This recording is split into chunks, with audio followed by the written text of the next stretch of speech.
Donc, nous allons donc voir maintenant une autre réaction. Donc, c'est toujours le même principe, si vous voulez, mais après, c'est une sophistication de la réaction en lui intégrant d'autres étapes, en fait, vous imbriquez plusieurs mécanismes qui ont lieu, chacun en milieu basique, chacun en faisant appel à des anions.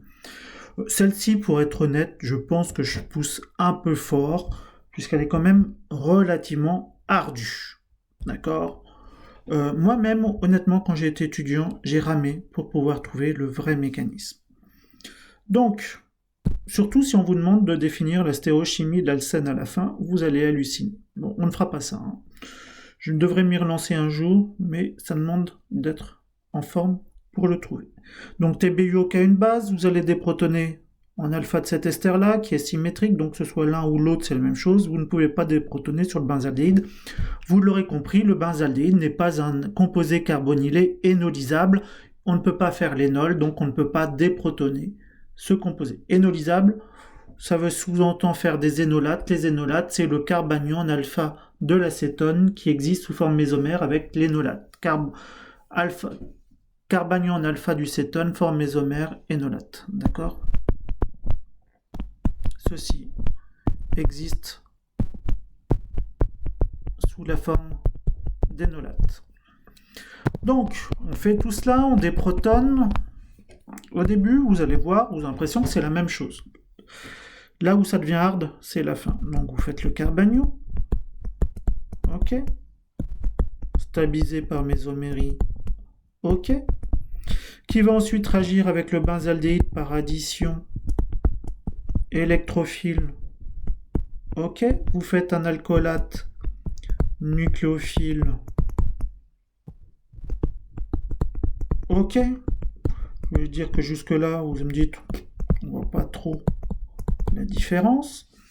Ensuite, vous dites, j'ai mon alcoolate nucléophile, il peut taper soit sur celui-ci, soit sur celui-là pour faire la réaction. Donc là, vous avez une cyclisation à 4, là une cyclisation à 5. Évidemment, la cyclisation à 5 est facilitée par rapport à la cyclisation à 4. Donc, j'oublie la cyclisation à 4. J'avance.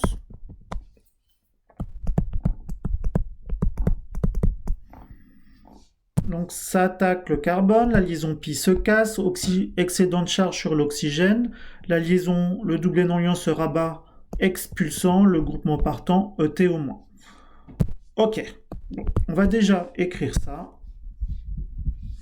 et on va voir ce que ça donne. Donc vous formez un cycle à combien? 1, 2, 3, 4, 5. Donc 1, 5, je numérote 1, 2, 3, 4, 5. Oxygène en 1, en 2 vous avez le phényl, qui porte en 3 le groupement CO2 éthyle, en 4 il n'y a rien, en 5 vous avez le CO, et ceci est parti. Est-ce que c'est ce que j'obtiens à la fin? Ben non, c'est dommage parce que c'était déjà pas mal, on était content, on avait trouvé un truc fortement sympathique, mais pas du tout ce qu'on veut. C'est pas de chance. Conclusion, bah il va falloir voir comment on peut aller jusque ça. Donc si on regarde jusque là, notre groupement ester d'éthyle, il est ici.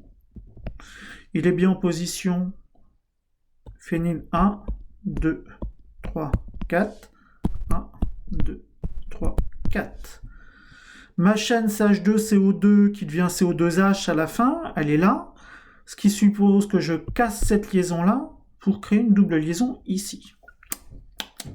Bah, on voit ce qu'il faut faire. En gros, il faut se dire, ceci se barre. D'accord? Pour faire CO2-.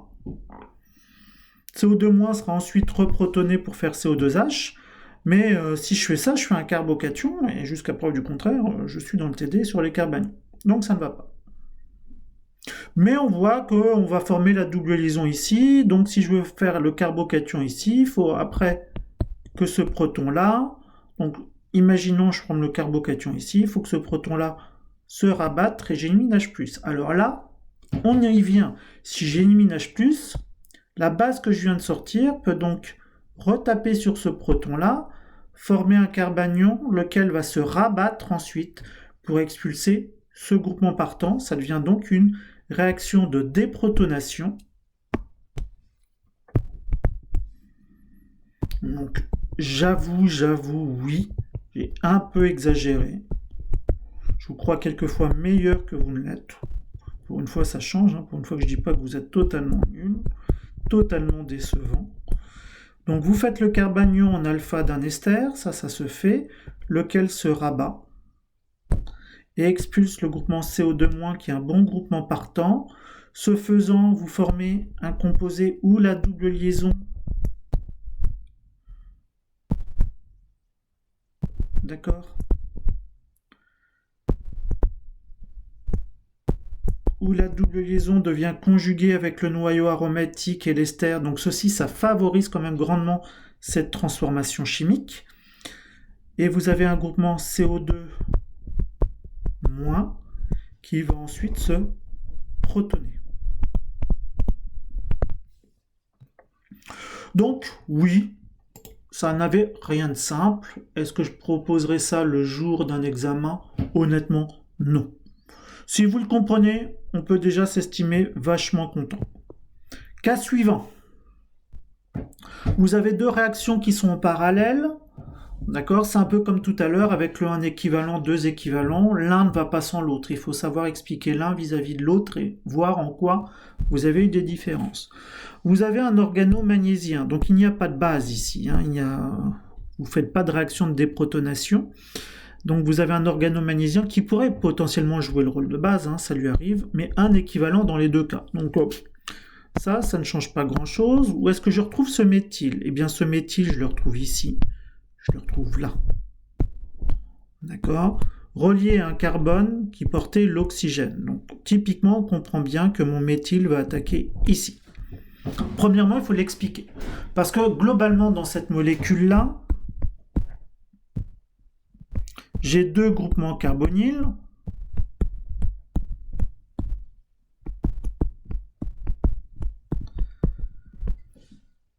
J'ai celui de l'ester, celui de l'aldéhyde. Donc je vais le revenir une fois de plus. Celui de l'aldéhyde est électrophile à cause des formes mésomères -I-M de l'oxygène sur le carbone. Pareil ici. Tout ce qui va redonner des électrons au carbonyle va le stabiliser, donc le rendre moins réactif, et sa réactivité ici c'est l'électrophilie.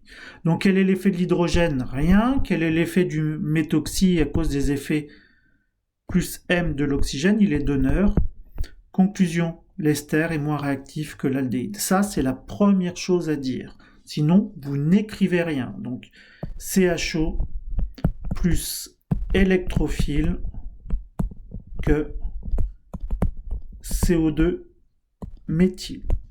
Du coup, c'est là-dessus que ça va taper. Qu'est-ce qui va taper? Eh bien, l'organo-magnésien que je vais décider de ne pas écrire sous forme de liaison covalente polarisée, mais sous forme ionique, Me-, MgBr+. J'ai cassé la liaison vers le carbone, puisque c'est un métal moins électronégatif que le carbone. Ce faisant,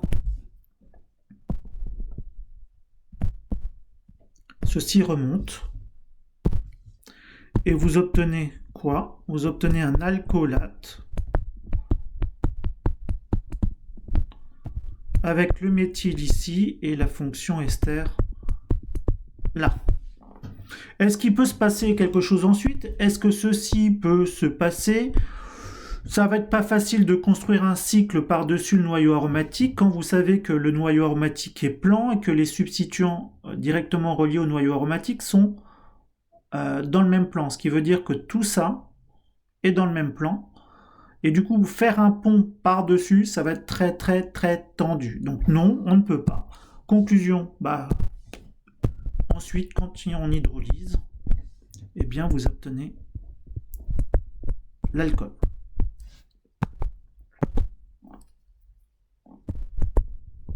Donc pour ceux qui me demanderaient où est l'hydrogène de l'aldéhyde, il est là, je ne l'ai pas dessiné, c'est tout, je ne suis pas obligé de l'écrire, c'est de l'écriture topologique. Maintenant, si j'ai je change la régiosélectivité de mon noyau aromatique. Donc, soyez contents, je ne vous demande pas comment est-ce qu'on prépare ces choses-là. Hein. Ça pourrait venir. Hein. Donc, de manière analogue, vous expliquez la même chose, mais vous prévoyez que l'oxygène va aller attaquer sur l'ester, donc vous n'êtes pas totalement idiot, vous dessinez bien les choses de manière à ce que ceci se dessine naturellement, parce que sinon, après, on a du mal à comprendre si vous avez compris quelque chose. Donc je dessine la molécule dans une conformation qui m'arrange, celle qui montre que l'oxygène est bien placé pour taper sur le carbone du carbonyle selon une réaction de recyclisation 5. 1, 2, 3, 4, 5. La liaison pi se casse en premier vers l'extérieur du cycle que je suis en train de former, donc exo. Et comme ce carbone de carbonyle est sp2, c'est-à-dire trivalent, donc trig. Ensuite, l'oxygène, le doublet non-liant se rabat, expulse le méthylate. Et ce que vous obtenez à la fin, c'est donc une lactone. Alors pourquoi est-ce que je m'intéresse au lactone ? Eh bien, il faut savoir que dans les molécules d'intérêt biologique, vous avez beaucoup de lactone. D'accord ? Donc, conclusion, vous obtenez la molécule finale. L'hydrolyse permettra d'hydrolyser l'ion méthylate que vous formez à la fin de la réaction. D'accord ?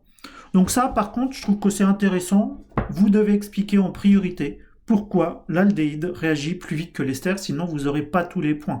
Parce que ça me paraît bateau si on vous donne les composés et dire, voilà, ça tape là parce que je veux que ça tape là, mais vous n'avez pas compris pourquoi. Si vous ne pouvez pas comprendre quand on vous donne les composés, vous ne pourrez pas expliquer et prévoir ce qui devrait se passer par la suite. C'est quand même le but ultime de la chimie organique.